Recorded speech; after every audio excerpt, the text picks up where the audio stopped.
I had a real shot at becoming a pro wrestler, and I said no because I misunderstood the moment, and I've thought about that decision ever since. Before I tell you what happened, I need to say something directly to my son, to every student I've ever worked with, current, former, and just anybody that's watching. When life gives you a shot, take it. Don't wait until you feel ready. Don't talk yourself out of it because sometimes you don't get that moment back. This is a story about the moment that I didn't take and why I'm still carrying it around. Hey everyone, Patrick here, and welcome back to the Save Files. I used to work at the front desk at a gym downtown in Corpus Christi, Texas. It was a cool gig. I mean, I made money. I got a free membership, so I got to work out, and I just got to help people in general. I was young, socially awkward, insecure, always second guessing myself, overthinking things. I still do that now, but a lot more back then. Well, one day this guy came in and started. I actually sold him his membership. At that time, I was learning about making commissions for when people joined the gym. They had $100 joining fee, and if you, since I was the one selling the membership to them, I would make $10 off of it. So whoever sold the membership got them to sign up and pay that fee. They got $10. So it was a pretty big competition to see who could get it. And I just happened to sell it to this gentleman. The name didn't hit me though at the time. Salvador Guerrero. He was an older guy, but built, man, seriously built for his age. And during the time when I'd be off the clock working, I'd go work out in the gym since I was there. And back then, I could throw around some weight. I ain't gonna lie. I probably can't do much now, but back then I could. And he saw me throwing around some weight, and he complimented me on how much I was lifting and my form.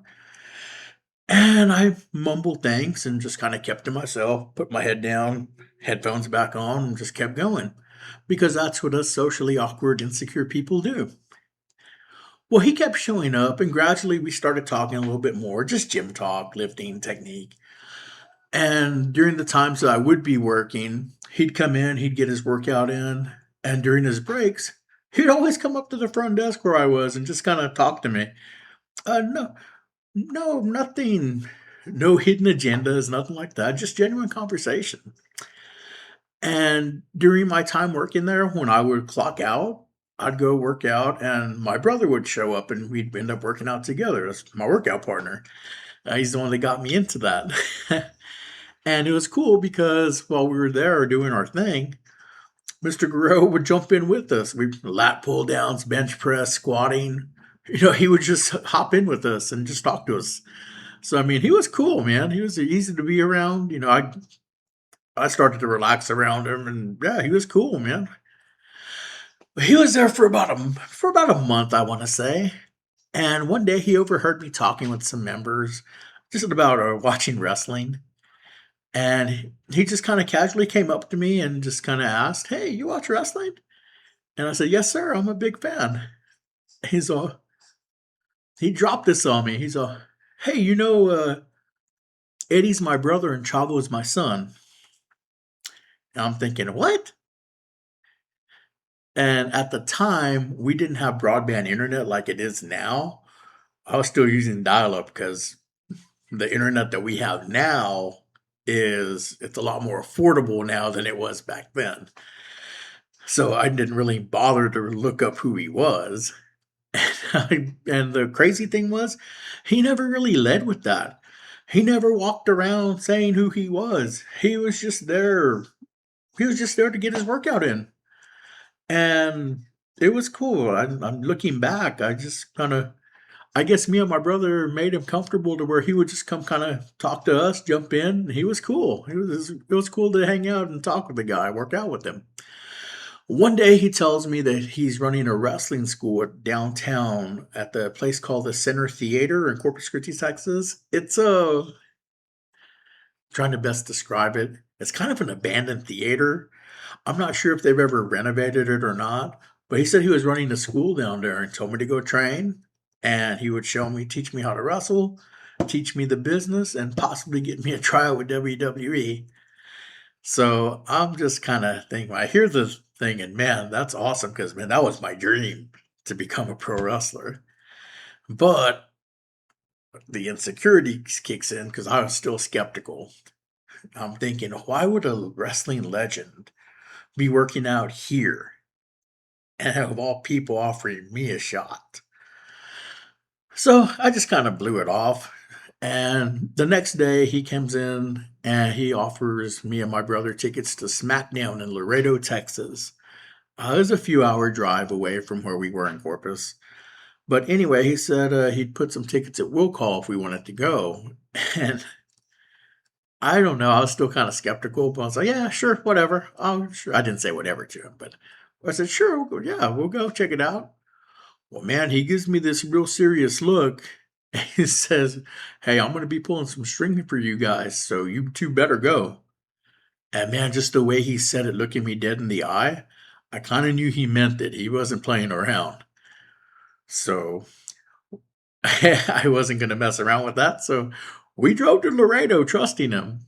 And sure enough, when we pulled up to I can't remember the facility name where they had it, we pulled up, we went to Will Call. There were 2 tickets waiting for us. So man, it was cool. There were pretty good seats too. And on the drive back, me and my brother were like, wow, man, it's really him. We're working out with a wrestling legend. And so I told my brother about the offer that he made to me to go train. And man, we're both like, he's like, bro, go do it. And I'm like, okay, yeah, man, I'm going to take him up on it tomorrow. And here's the thing that I've only understood now, looking back on it. That gym was full of serious lifters. I mean, my brother was a jack, still is. I mean, he looked the part completely. And my friend, who was a personal trainer there, he's seriously jacked, man. Bodybuilding champion. I think he won a competition called Mr. Northern Japan years ago.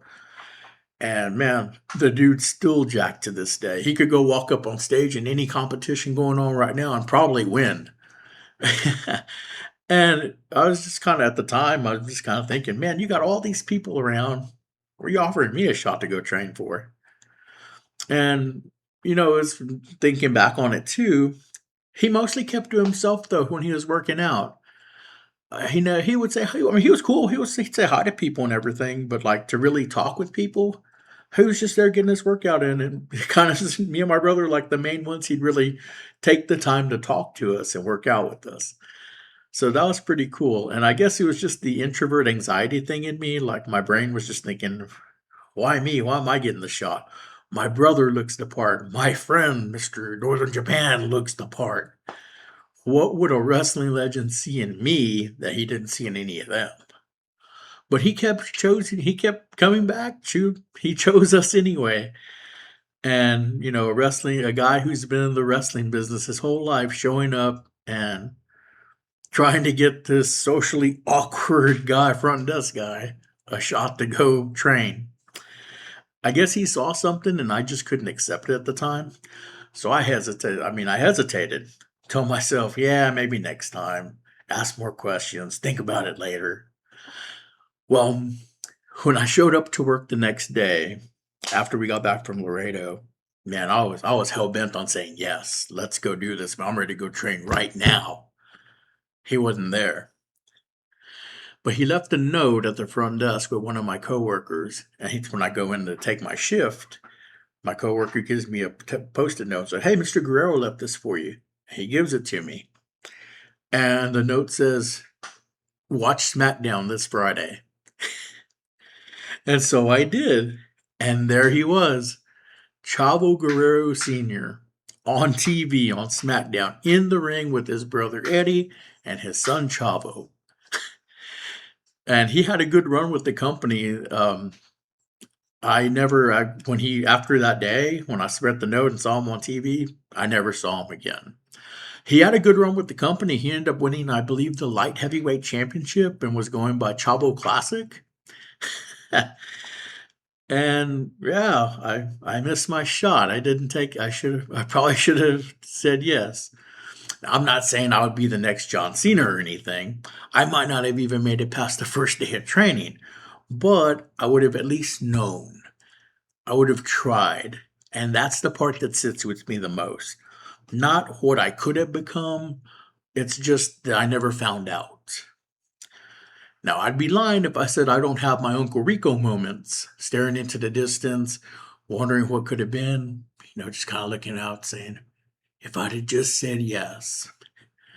But here's where things get complicated, but in the best possible way. My wife and I were talking about shots that we didn't take. I was telling her this story that you're hearing right now, and she let me know that she was actually close to joining the military at one point. And we both sat there thinking about what the different paths what the different paths we could have chose looked like. And then we got real quiet because we realized if she'd have taken that shot to go to the military, we may not have ever met. And if we never met, our son doesn't exist then. The kid that is our pride and joy right now. The one I'm talking to right now, boy. So some almosts led me exactly to where I was supposed to be. I don't have a championship belt. I don't have a WWE tryout. And no version of that life is worth more than my son. I wouldn't trade him for any of it. But I'd be lying if I said the Uncle Rico moments never come, because they do. They come a lot, to be honest.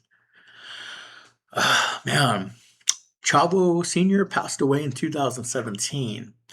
And when he offered me the tickets, of course, I thanked him then, but I never got to properly thank him after because I never got to see him. I never got to tell him yes. I never got to take that shot. And that's on me. That's my own insecurity, my own inability to accept that when someone like that gives you a shot, you say yes.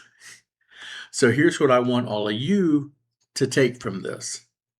When life gives you a shot, take it. When someone keeps choosing you past people that look more qualified, they look more ready, more polished, trust that. They see something real. Accept it and say yes. Don't let insecurity steal your moment. Don't be like the younger version of me, because almost is a heavy weight to carry around, and I don't wish that upon anybody. Well, thank you for listening to this save file, and this one's been sitting with me for years. It's been sitting with me too long, and maybe telling it is going to help one of you not make the same mistake that I did. I'm Patrick J, and I'll see you on the next save file. And just a real quick thing, rest in peace, Chavo Sr. You were a cool guy to a young guy who didn't know what he had when he had it. And man, I wish I would have told you yes. See you guys on the next one.